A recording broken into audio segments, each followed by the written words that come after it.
Oras here. For today's video, ito, papunta na tayo sa laot. Dito na tayo ngayon sa bangka. Kanina ako pa nga sana gusto lumakad mga kasampol kasi sobrang init. Napakainit sa tabi. Buti dito sa laot, kahit anong oras talagang mahangin. So ito, panoorin yung biyahe natin.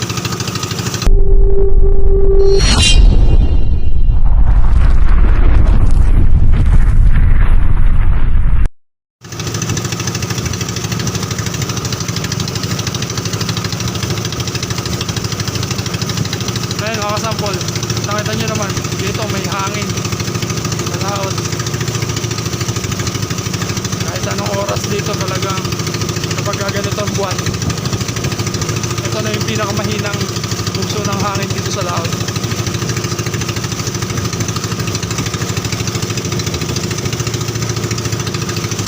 Nasa bangka pa lang tayo, sarap.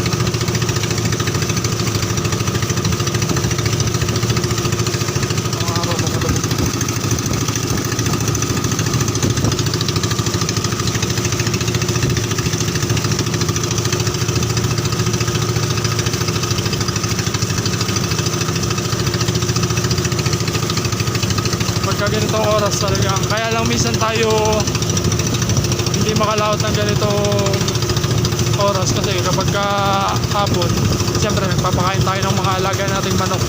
Kapag wala tayong mapagbibilinan, hindi natin pwedeng iwan. So ito, pagka narito, pagka tayo nakalaot, ibig sabihin may mapagbibilinan tayo, may magpapakain ng manok natin pagka wala tayo. Ayan, at nandito na tayo sa fishpanan. Fishpan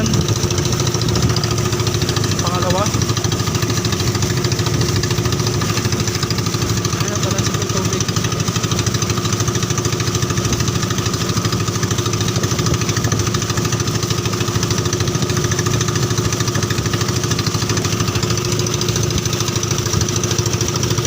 Ayan po yung mga fishpan dito. Yung tulos na kawayan, minsan nilalagyan nila ng anahaw para mas matibay tulad yan. Tapos nilalagyan ng lambat. Yung lambat nilalagyan ng palantaw para kung sakaling tumaas ang tubig hindi lulubog ang lambat. Ito po ang baklad. Ganyan ang baklad dito sa amin mga kasampol. Lahat po ng fishpan dito may kanya-kanyang sariling kubo kasi hindi naman pwedeng hindi babantayan yung fishpan.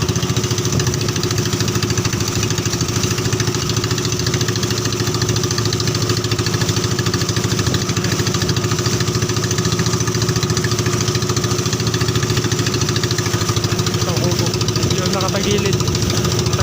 Matagal-tagal na po kasi nakumong to. Epekto na yan ang bagyo.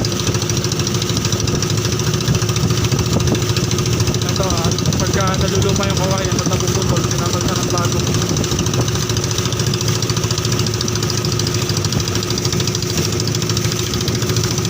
Marami siyang bagong kawayan. Gandun po to. Hanggang sa Hala-Hala, puro fishpan po yan mga kasampol. Hanggang dun sa Laguna, hanggang sa Taguig, puro fishpan po dito sa Laguna Lake. Dito sa lugar na to, puro nag-iisang hektarya lang po ang fishpan. Kapag magpapalaki ka ng fishpan, hindi ka napapayagan ng LLDA dito sa malapit. Kailangan sa laot ka maglalagay kapag yung fishpan.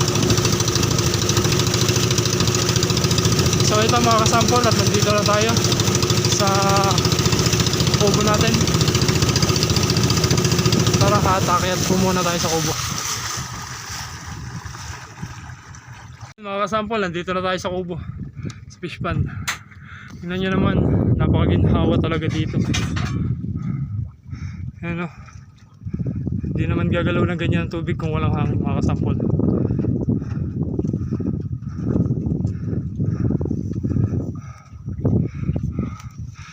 Bago magtulog, kakape muna tayo. Salang na tayo ng tubig. Sinalang ni Kasampol Iki. What's up mga kasampol? Shoutout kay Kasampol Iki. Ayun bangka natin. Baba.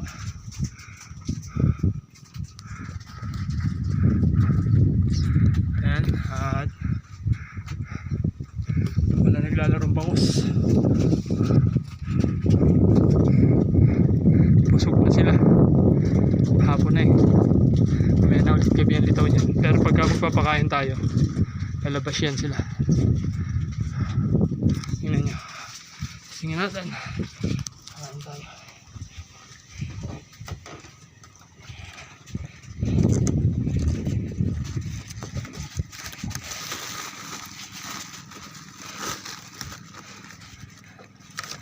Isa natin. Natin kung busog sila. Busog kaya talaga sila mga kasampol. Ayan, nandiyan na sila. Balik sila sa malayo.